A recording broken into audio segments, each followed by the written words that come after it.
Om.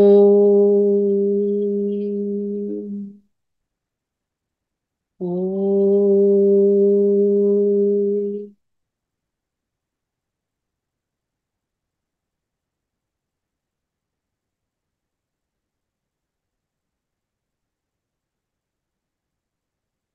योगेन चित्तस्य पदेन वाचां मलं शरीरस्य च वैद्यकेन योपाकरोतमं प्रवरं मुनीनां पतञ्जलिं प्राञ्जलिरानतोऽस्मि। ॐ शान्ति शान्ति शान्तिः. First, I would like to thank you, sir, for giving me this opportunity, and thanks to Raghuram ji, sir, and our Google endeavors and the Chat GPTs.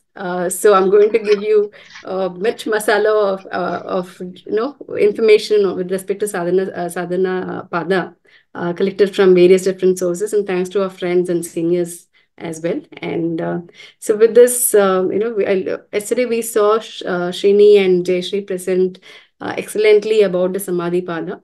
So how do we actually get into that Samadhi, right? What they mentioned is all about the Sadhana Pada. So before we actually get into this, so we've seen who am I was the question that yesterday Srini started with. So I also start with the same who am I, right? We have a lot of questions on who am I, what is this, etc. So we have this Panchakosha model, right? Vedanta talks about the Panchakosha model.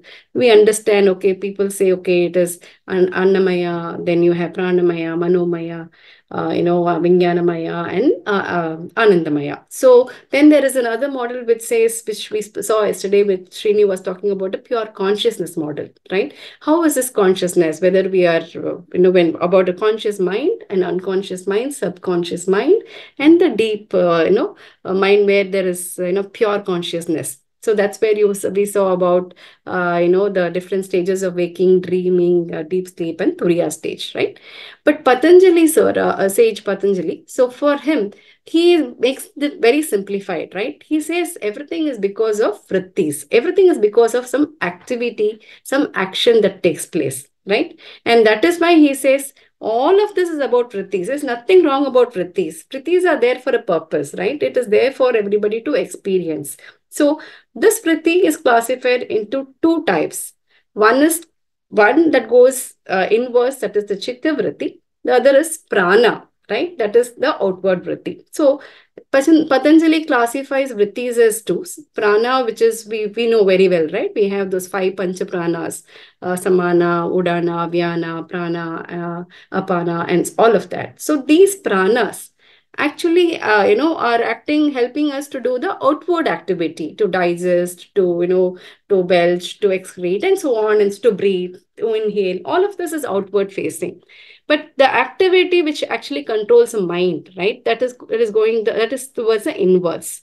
That vritti is what Patanjali is talking about. How can this entire existence be classified by vrittis? And what is this about, right? So when we are born, or when the universe is born, it is pure and unmanifested, right? So we have this something called as consciousness. It is pure, raw, and so on. So when it is born, we are ourselves, right? So how can we, when it starts interacting with the gunas, that's where it becomes manifested, and you have different vrittis and so on, right? So this is all about how can we go back to the stage when we are born as pure consciousness, right? How can we ensure that the outside world that we associate with can be quietened? And how can we start disidentifying our vrittis and make it ensure that we go inwards, we are able to understand what is our own swarupa, right? And that is where it reaches Kaivalya. So sadhana pada is actually about dissolving the I-ness, because as we grow, we get so used to this I-ness. This is mine, right? I am this role. I want to do this, right? And this is my result, and so on. So the I starts so much there, and that is where it leads to all of those kleshas, which we'll see in the next subsequent sections. But in short, sadhana pada is all about understanding our own swarupa, going back inwards and seeing that who we actually are, realizing our pure consciousness. So that is what sadhana pada is. So this consists of 55 different sutras, right? Which is neatly strung to ensure that we understand each and every portion of it, right? And this actually gives us, the practice of karma and ashtanga, and what is the cause of, inability. The root cause is avidya. And finally, it allows us to see how we can dissolve this seer and the seen, right? How can it be merged? How can you remove the dichotomy, make it one? So this is the essence of sadhana pada. So it starts with how can we go there? How can we dissolve the I-ness, right? So simply put, right, when we eat food, right, uh, we start munching it, right? We start to chew it, we start feeling the taste, we start to enjoy the food that we eat, we smell it before we eat. All of that, when we do, that is called karma, right? But after we've done that eating, what happens is when the lot of actual complex actions happens, the food that we've eaten is actually goes inside the stomach. There it is churned. In anatomy, we read that, right? It is churned, mixed with a lot of hormones. I'm sorry, yeah, and hydrochloric acids, etc., where it is burnt. Then it goes to the intestines where it absorbs all the nutrients. The nutrients again goes back to the bloods, the cells, etc. It will become bone, it may become muscle, etc. Some which is not required is actually excreted out. All of that, do you have see the I-ness there? We don't, right? So that is called kriya, right? So two things are explained. Karma, where you associate with an I. There is an I-ness when you say there is a karma. I am doing this. I am writing this. I am speaking this. Because of me, this is happening. That is all called karma, right? But when it happens involuntary, by nature, a flower blooms, a bud blooms, that is called kriya, right? So, how can we get ourselves to do that naturally so that we know what our self is? And that is what is kriya yoga. So, kriya is natural, right? Karma is what we bring about, right? What we do about it. So when we act with the sense of I, it is karma. When you dissolve it, it is kriya. So kriya yoga is all about how can we actually get into, right, that things.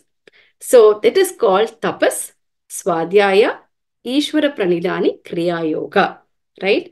So tapas is consciously we try to see our inner self that is powering all activities. So when we are speaking, you take a moment and say, is that I whom I speaking, right? There are inner qualities that is there which we may not know, right? So when you start practicing, let's say we have our friend Shravan, right? So he plays a flute, right? When he starts doing, he knows that, okay, I like to play. There is a quality for me that, you know what, I can play, I can sound. Maybe initially when he plays, you may not get the tune. But as you start practicing and practicing, that becomes a passion. That becomes a tapas for him. So tapas doesn't mean you have to go to Himalayas, go to the caves, go to this one bottom and sit. And that is not tapas. Tapas is what we are doing. Can we put our heart, soul into it and be able to perform, enjoy the process? That is called tapas, right? Doing it with all austerity, all sincerity, enjoying that is tapas, right? And when you do that with tapas, that hidden aspect comes out, and then you realize that your own consciousness. So that is called swadhyaya. Swadhyaya is self-study, understanding that every time you do something, this is not I who am doing this. This is not I who am telling this, right? You just assume a Sakshi Bhava. So that is called Swadhyaya. So when you say this is not me, Neti Neti, right? We wrote Nirvana Shatakam says that I am not this, I am not the Rupa, I am not the body, I am not the teacher, I am not the student. So everywhere when we come across each of that, when you are consciously saying that I am not doing this, there is something inside that is making me do this, then is when we understand Swadhyaya. And when we do that, we completely surrender to that consciousness, right? That is called Ishvara Pranidhana. That is this true state of our Swarupa. So Kriya Yoga actually is ensuring that whatever we do with sincere passion.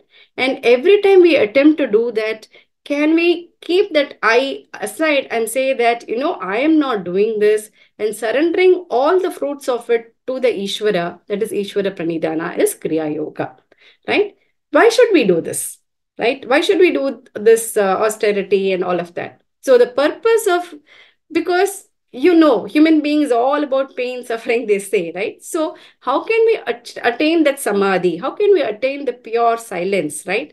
How can we get rid of the klesha is pains here, suffering. So the purpose of developing the samadhi and thinning out of klesha is why the kriya yoga is to be done, right? Many rishis have found this, they've sat, they've understood this, and that is what is coming to us, and says Patanjali gives us in a platter. So this is kriya yoga, right? And after this comes the kleshas. Okay, so now we are doing this because you want to get rid of kleshas. What are kleshas, right? So the root cause, of course, all of us wrote yesterday also, Srini said, it's the avidya or ignorance, right? So avidya, ashmita, raga, dvesha, abhinivesha are the kleshas, 5 pancha kleshas. The root of this is called avidya. Vidya literally says ignorance. So it is other, I will say it is not knowing your true self, right? So Vidya is knowledge. Avidya is not knowing the true self is called avidya. So we don't know what the reality is. So why we are doing this? So that is what is avidya. And when we have this, because of ignorance, when somebody praises you, you get that happiness. You get that I-ness. Oh, I this somebody has told me that this particular I wrote a poem, and they recognize me so much. Now I've become a great poet, right? So you get that I-ness and the ego that start building in our office. Let's say you get an appreciation. You know what, this has come out very successfully, you didn't go beyond the deadline, you have achieved the target, then immediately it says, what, I did it, right? So the I-ness comes in, and that becomes ashmita, right? And when that also leads to your raga, so then what happens, you cling on to that, you say only I can do it, I will not even allow anybody else to come and touch it. That becomes an attachment or raga, right? So when somebody else comes and says, you know what, you should give the opportunity to somebody, you say, no, no, no. Then you start behaving hatred to the other person whom you want to give it. You don't give an opportunity to the other person to come because you feel this is my work. I am the best. I have done it better. Nobody else can do better. Then that becomes dvesha to the other person, right? And this is all like a two-sided coin, right? Raga and dvesha are pairs of opposites. Two sides of the coin is what they say. And then comes a strong desire, right, to hold on to that position. I will only be in this chair. I will not let anybody to come, right? This happens especially when you grow up in the career. I'm just giving an example because all are from IT. It can apply to anything also, right? So Abhinivesha is about leaving that clingingness to that particular object, right? It can be a role, it can be, or I can say, I am the best cook. This kitchen is mine. I will not allow my mother-in-law to enter it. Only I know how to cook this. Only I know how to feed my children properly, right? That is also Abhinivesha. So clinging on to life.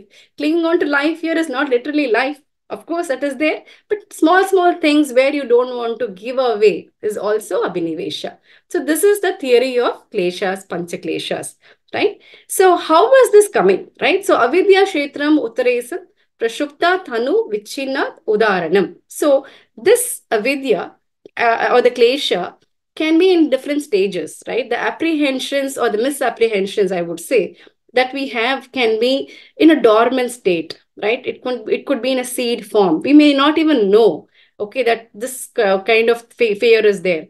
Like until, for example, somebody was saying, I went into a flight and till then I didn't know, I was afraid of to death. But somebody said, alarm started ringing and everybody, I saw, oh, what is happening? The flight is going to crash. Then is when I discovered that, there is a fear in me that, of death. Till the time, I never knew fear of death. I said, oh, what, death will come. But only when that happens, There is a fear that is there, that is dormant in me, that comes up. So that fear could be in a prasupta, in a seed form, or it could be in a subtle, soft. It can come some other time when it, when a situation comes, right? Or it can be alternating. Like, so for example, I decide that, you know what, I will only eat twice a meal, right? Two times a day I will eat is what I've decided. Then evening somebody gives me nice paneer paratha and all of that. You start to say, you know what, maybe today I will have it, and I and so on, right? So you say, okay, I'll give an excuse for today. This is a light, a mild example that I'm giving, but it can apply to anything in the life, right? Klesha is that, right? The klesha can come saying that it's a suffering. Ultimately, you're going to suffer because you're going to overeat and you're going to do it. So suffering can be any form. It can be the mind form, it can be the body form also. So so when the scattered mind is called alternating mind, and then you decide, no, what, I'm going to be strict, I'm going to stick on to this. So that is the scattered mind or the vichinna. And then finally you have the fully active udaranam. It is fully developed suffering. You can visibly see the person suffering, right? Either he's suffering because of raga, or he's suffering because he's going to lose his position or anything. That's a visible change. So these are all the different types of klesha. The root of this is avidya, right?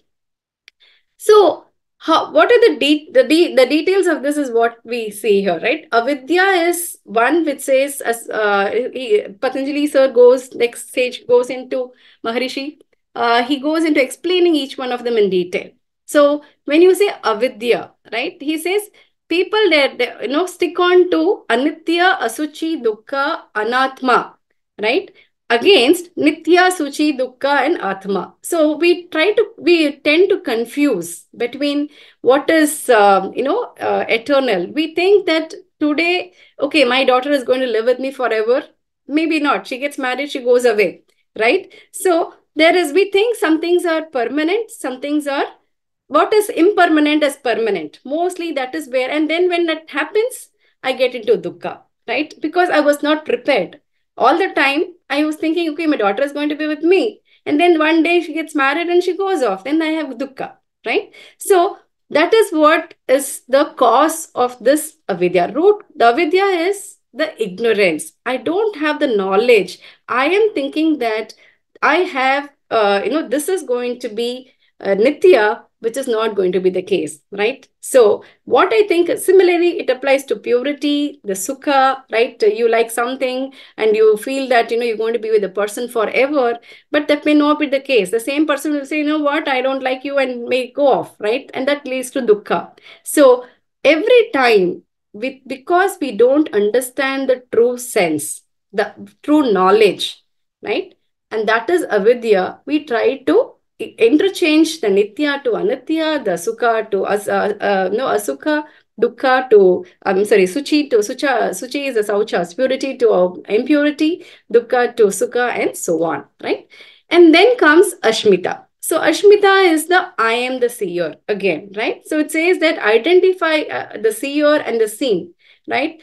And when the object changes, you are struggling to adapt to it. Like the role example I told, for example. So I am now, this particular department is mine.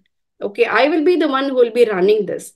Tomorrow, if there's a change in the boss, or if there is a change in the organization, which is happening for us, okay, we feel that, okay, what, I'm not able to, how can it happen? Somebody else is coming and doing this, right?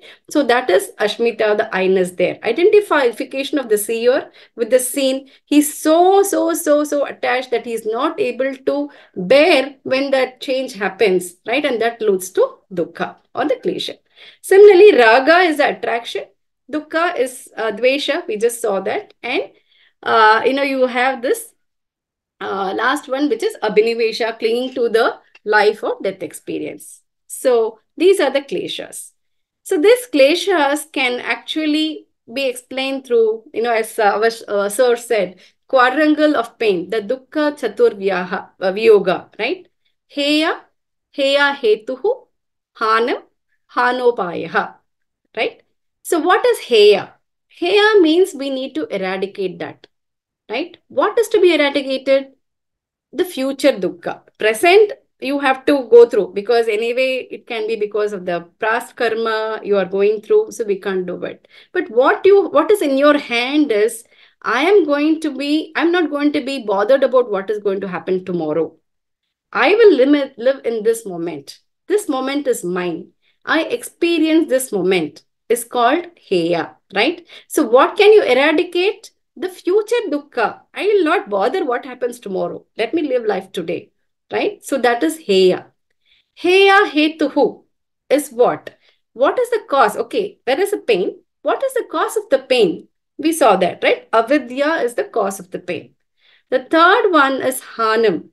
How can you eradicate the pain, right? If your cause is gone, pain is gone. So you have to eradicate the root cause. That is hanam, right? And last is hanopayaha. How do you do it, right? What is the technique or the means of eradication? Is viveka khyati. That is discriminating the real from the unreal, having the true knowledge, etc. That cannot happen over a day, but we'll have to do step by step by step, right? How do we do it is what we're going to see next, right? So dukkha chaturvyoga is quadrangle of the pain. All these kleshas we saw is of four. One is heya, heya hetuhu, hanam, and hanupahya. What is the dukkha? Future dukkha we have to do it. Why is it happening? Because of your knowledge. We don't have the knowledge, so because of that's happening. What can you do it to do it? Remove the cause. If you're able to remove the cause, you can achieve it. How do I remove the cause? By practicing discrimination. That is Viveka Khyati. Okay.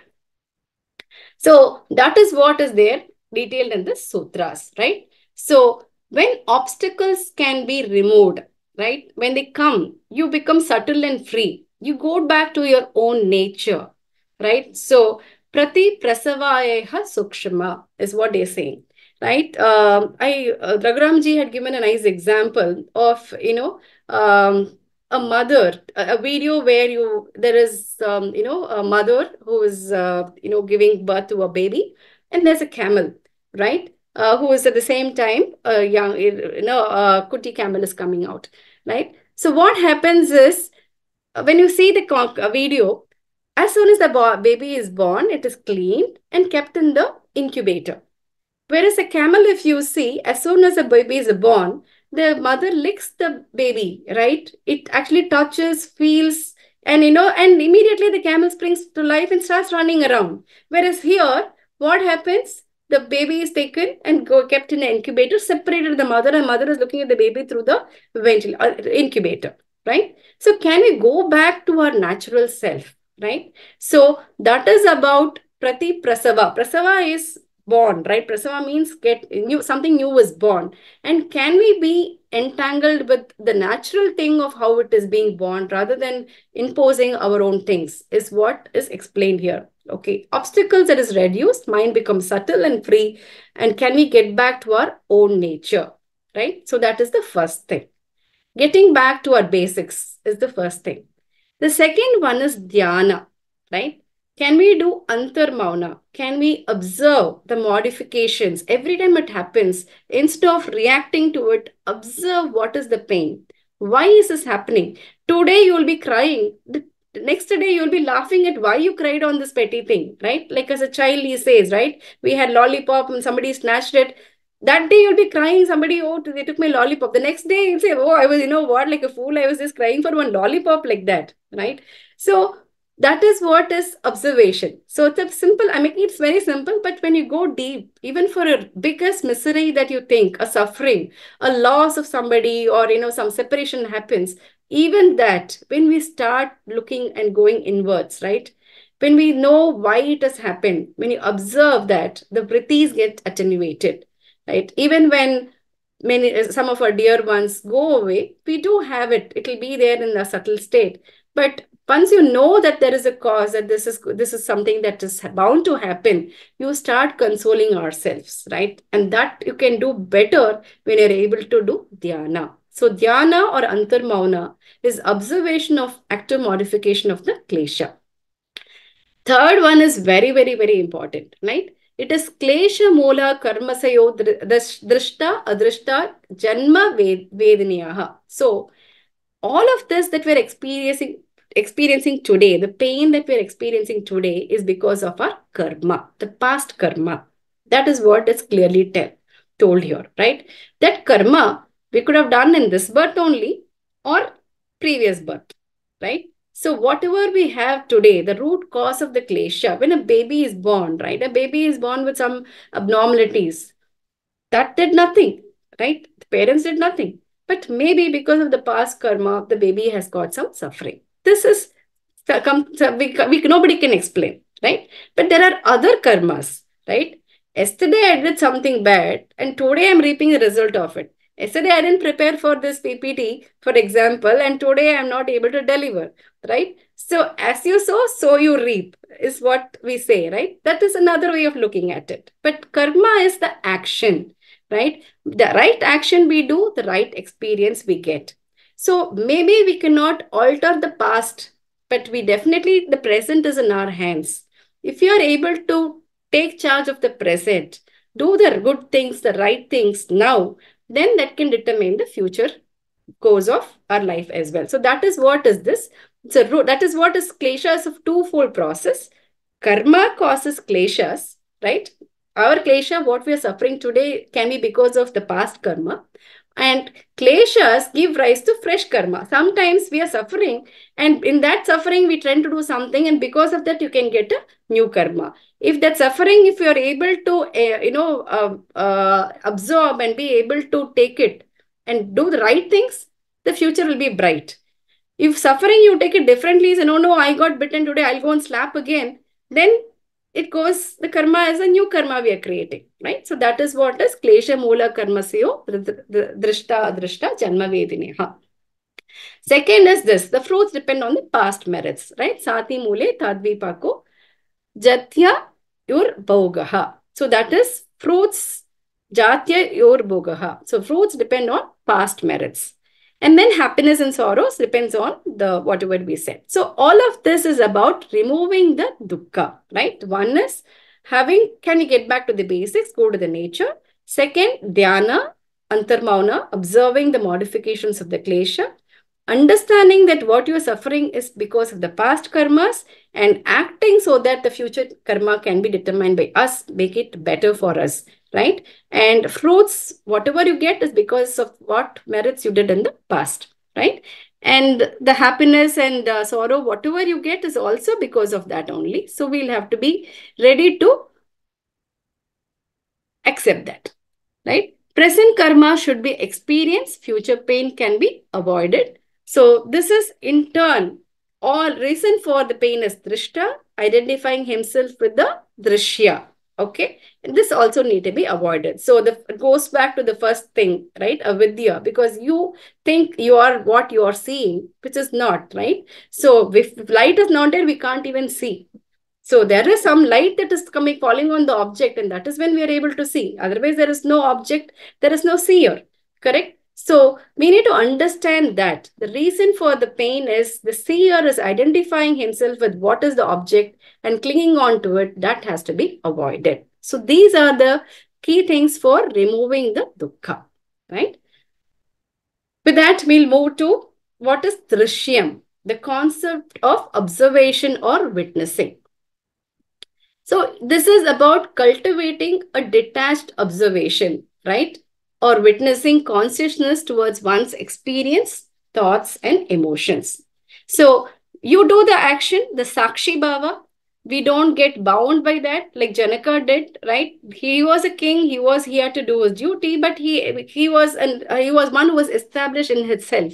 He knows what it is. He will not be touched by the miseries and sufferings. He knows what to do, right? It's difficult, easier said than done, but how can we start practicing is what Drishyam is all about. So we need to develop a perspective when they observe the fluctuations of the mind without being entangled or identified with them. The first thing what we saw, right? Just see them as a Sakshi Baba. Don't be entangled by this is happening, oh, this is being done, right? And you go and still suffer more and more. If you are able to step out and see, then you'll be able to give a solution. So Raghuramji gave a good example of Subramanians, right? So there are Subramanians family living in Bangalore, right? So a telegram comes to one of the Subramaniam saying that aunt passed away, right? The Subramaniam starts weeping, why, and crying and so on. The other Subramaniam consoles, hey, don't worry, your aunt anyway has lived her life. No, she's enjoyed. Now you calm down, it should be fine, and all of that.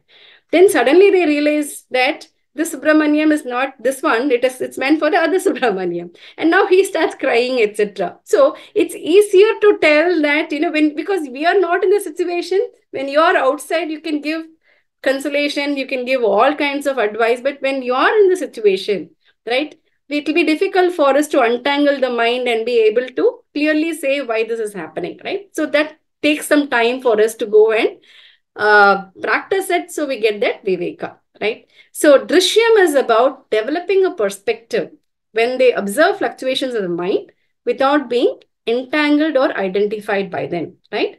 What is the essence? To cultivate a detachment, a sense of detachment. It is not, it is always changeable, right? This is not nitya.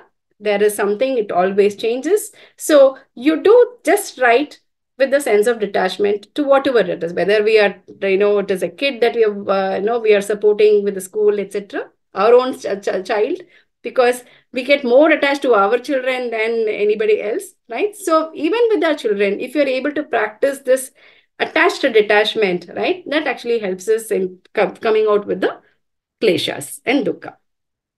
So what Patanjali says the same thing in different sutras, right? So Prakasha Kriya Stitisthalam Bhutendriya Atmakam Bhoga Pavagartham Drishyam. So what is Drishyam?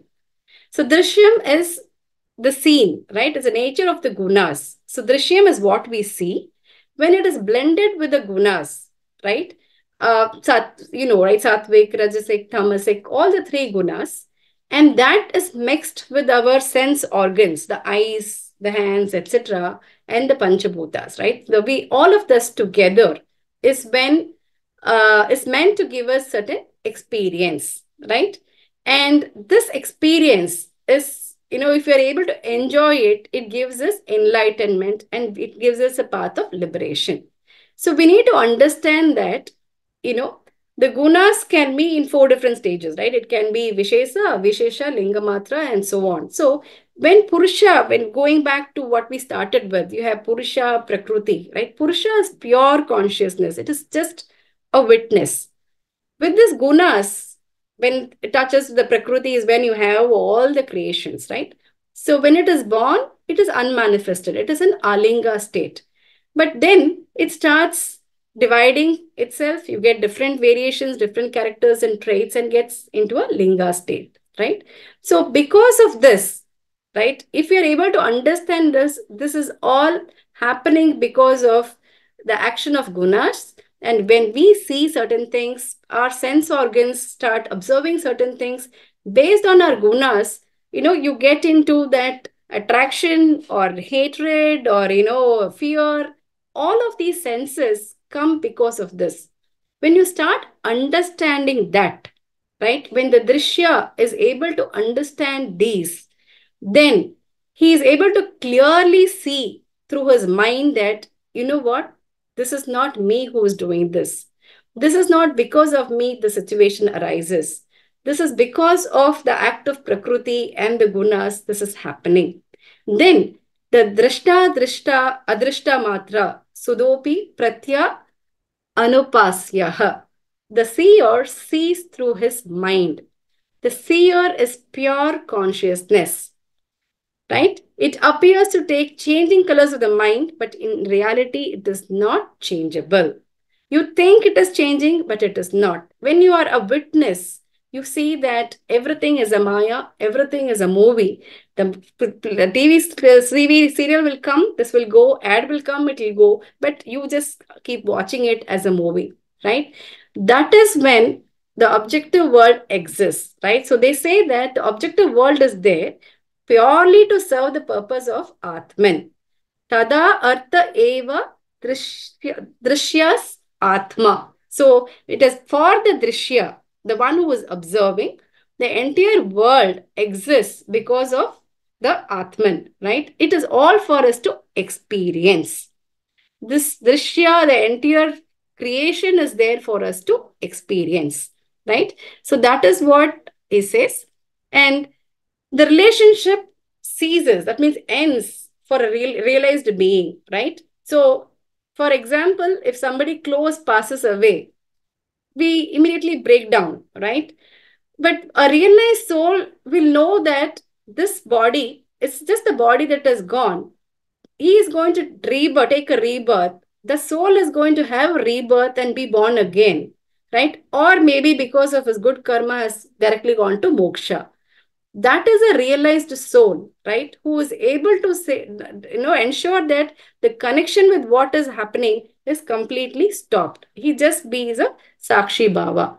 It'll take a lot of time. It's easier said than done again, right? So relationship with seen ceases for a realized being. For others, the connection with objects still continues to affect them. If something wrong happens, our heart melts, right? And finally, our Swarupa can be seen. The union of consciousness and the objective world is seen as samyoga. So this is all the nature of seer and the seen. When the seer and the seen becomes one, there is no dichotomy. You understand that this is my own Swarupa. When the samyoga happens, the union happens between the unconscious, with the conscious mind and the objective world. That is called Swarupa, is called samyoga, right? So we've covered until this. We started with why Kriya Yoga, then Karma Yoga, then Klesha, then Dukkha. What is all this happening, right? So the root cause of all this is avidya, we saw. But if the avidya can be distracted, if it can be eliminated with the right knowledge, right? It breaks the links that binds the seer and the seen. Then that is called kaivalyam or emancipation. So we become one with the space, the time, and all the dimensions are forgotten. And this is called yoga, right? So Kaivalyam, so this is the step-by-step process. So it's how do we actually go about it, this, right? How do we achieve this Kaivalyam? How do we become one with that? Is becoming a Viveka Khyati, discrimination, right? So ignorance will be destroyed by awakening. Okay. The knowledge of discrimination between what is real and unreal should be there. The root cause of all the miseries should be removed. So that is Viveka Khyati Aviplava Hanopayaha. So that is the fourth thing that we saw. How do we ensure that it is completely removed? By becoming a Viveka Khyati. So then you have difference between Viveki and Vivekya Khyati. This is more from an exam point of view. I've put it here. Maybe, Viveki is one who's a seeker, right? Who wants to get, eliminated state of mind and detached from ordinary thoughts. Is a Viveki.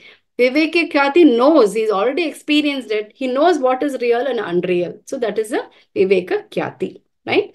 So, and to remove this, to get to there, the avidya, there is also 7 stages of prajna, right? So, tasya saptada pranta bhumi prajna. So, this means there are 7 different ways how we can go and reach this prajna. The Viveka Khyati. One is Suvecha. Always think of good. Have divine and good desires. Sancharana. Move forward every time. Don't be deferred by somebody who is blocking your way. Tanu Manasa. Become light and easy. Don't be bogged down with heaviness. Take everything seriously. Right? Sata Apati. Sata Aptahi, Apati, identification with the existence. Asam Shakti, freedom from attachment. Padartha Bhavini. Padartha Bhavini. Padartha is the object, matter. So Padartha Bhavini, not being in the objective world outside. You know that is a matter, but there is something better inside. And finally, enlightenment, Turiyaga. The 7 stages. I think Yoga Vashishta, our sir also has given a link to the Yoga Vashishta book, which has got details of this. So this is just for a knowledge. I think this is not from an exams point of view, but just wanted to share that there are means how you can go it by practicing, the Dvesha Shunya. Don't even think of hatred to anybody. Don't, when somebody comes and says, don't analyze what person is he good for me, am I in the same class, is it even, can I even speak? So go open hearted and speak to anybody, right? So first is dveshas sunya, is what he says. So always think of good and have divine qualities, be good, and then you can start moving forward. So paucity of time, I'm just go skip giving a brief about this. So what happens by this? By practicing yoga, the impurity diminishes, right? And you rise from the spiritual knowledge. Finally, you become aware of the reality, the pure consciousness. So this is all with respect to the concept of how do we do this. Now, how do we attain this? And there comes Ashtanga Yoga, right? So we have time now, sir. Okay. I'll quickly go through Ashtanga because Ashtanga is something all of us have already gone through right from YIC days. So we have 8 limbs, right? Yama, Niyama, Asana, Pranayama, Pratyahara, Dharana, Dhyana, and Samadhi. The first 5 are Bahiranga, what you can do, practice outside. Last 3 is Antaranga, done for internal thing, right?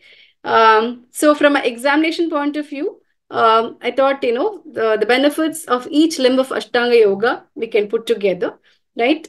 So Yama is the 5, right? Ahimsa, Satya, Asteya, Brahmacharya. So how can we cultivate compassion, peaceful interactions? That is going to be the benefit. So I've just listed here. I'm not going to read through it in the interest of time. Uh, so how is that every limb? So Yama is what we need to practice, right? So the do's and the don'ts is what do's and the don'ts is what they say. So Yama is what we can do for what we can do for the society. Niyama is what we can do for ourselves. So Yama is how do we behave with others in the society. So we have Ahimsa, Satya, Asteya, Brahmacharya, right, and Aparigraha, no non-possession, or ensuring that you're able to be very minimalistic. Niyama is about what we can do to improve our own self, that is observances. So Saucha, Santosha, Tapas, Svadhyaya, Ishvara Pranidhana. These are the 5 things, key things that we have to do. And the last 3, Tapas, Svadhyaya, Ishvara Pranidhana, is what we saw as the Kriya Yoga. Asana, of course, enhances physical strength, flexibility, and balance, improve posture. So, Stiram Sukham Asanam is what asana is about. Pranayama helps us to regulate. So, 3 kinds of pranayama, Rechaka, Kumbhaka, Puraka. Rechaka, Puraka, and Kumbhaka are the pranayama. So, here I'll just go to pranayama section. I have details here, but I thought in the interest of time, I'll just give you the summary. So this pranayama, if you see, right, what we have is Patanjali has 5 sutras on pranayama. The first one is definition of pranayama. The second and third are the techniques of how to do it. And the last gives the effects of pranayama, right? So it will be good for us to note this pranayama.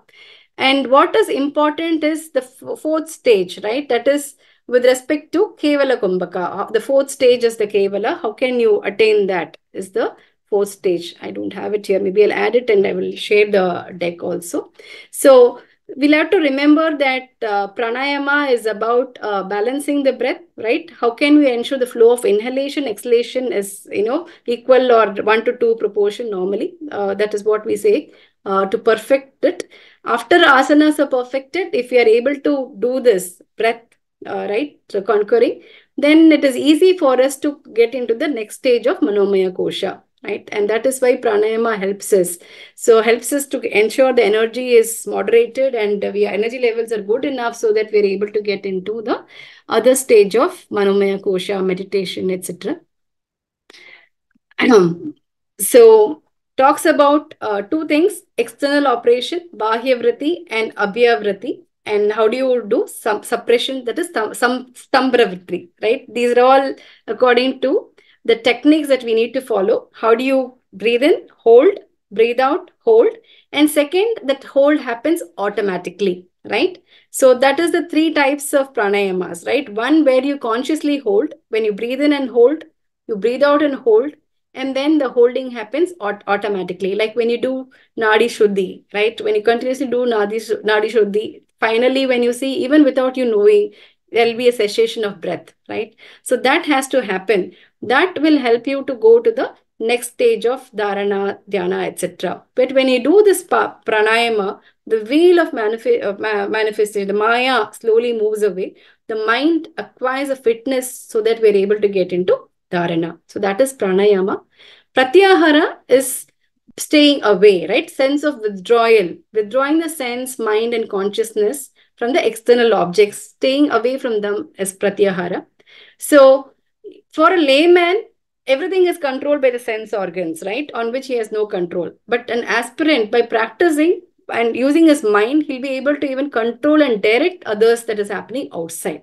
So, this is the effect of pratyahara, right? So, when we perceive this object, right, you have different kinds of vibrations. When you see something, different kinds of vibrations emanate from it, right, which strike us organs, mind, etc. It is this vibration, right, that is constantly making us, to get attached to it or no, right? How can how can we control the mind? So, one, our mind is making, the changes are made by the continuous impinging of sense organs. Second, memories of past experience come to our mind. Third, mental, what will happen in the future. So these are the three main things that goes to our mind, right? Ever changing impressions.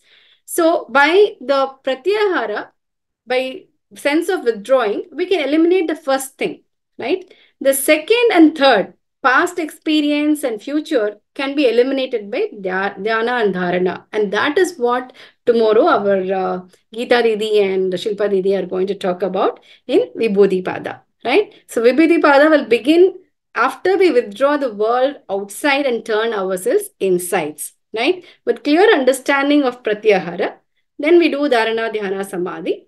We understand the right perspective that leads us to a new world of creativity, and that comes Vibhuti Pada, right? So I wanted to summarize this thanks to our Shivadarshana Yoga.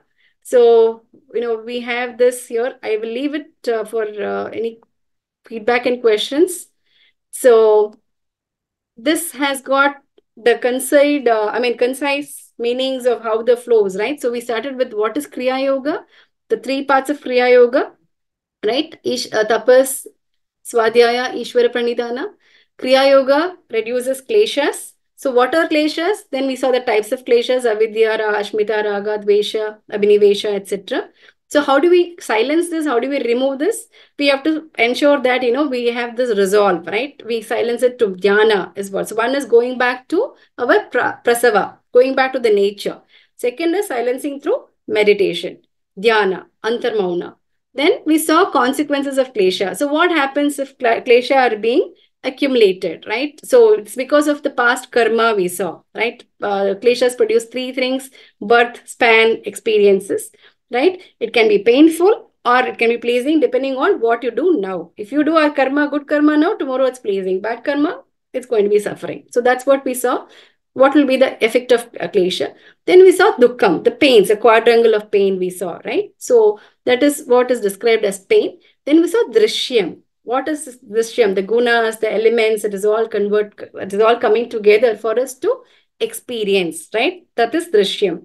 How can the experiencer or the one who sees it can be detached from what he is seeing is all about drishyam, right? So drishyam is drishta, drishyam connection. What is the mind that he sees through the mind? The purpose of drishya is to experience the drishta. The entire Atman is there, the world, to understand the world, the objectivity of the world, right? The union of drishta is to ensure that you understand your own swarupa, right? So the role of avidya is what we saw. Avidya is the false identification. We always tend to mismatch our identification. If you distract avidya, then you reach kaivalyam. This is what we saw. Then method and tool to remove avidya. So what is that? Avidya can be destroyed by discrimination, viveka kyati, right? And the 7 different pranas, right? We saw the 7 different stages of prajna that we can do. We can follow so that we can do away with the avidya, right? And by doing continuous yoga practice, we remove the impurities and then wisdom radiates. And then that is what is the true sense of yoga. And then we saw yama niyama. right? What are the yamas, niyamas, etc.? The Ashtanga steps. The benefits of yama niyama. I've just put a table for us to easily comprehend. It's. I thought we can do a self study because it's easy for us to understand. And then the last thing is pranayama is about regulation of breath. How do you ensure that your mind you can steady so that you can prepare the mind for the dhyana and dharana is pranayama. Pratyahara is the sense of withdrawal. If you are able to withdraw from the sense of withdraw with whatever is attached from the objects, then you're able to have absolute control of your sense organs, right? And when you're in absolute control of your sense organs, we will be able to get into the Vibhuti Pada tomorrow, right? So with this, I close my session. Om Sarve Bhavantu Sukhinah Sarve Santu Niramayaha Sarve Bhadrani Pashyantu Ma Kaschit Dukhabhag Bhavet. Om Shanti Shanti Shanti.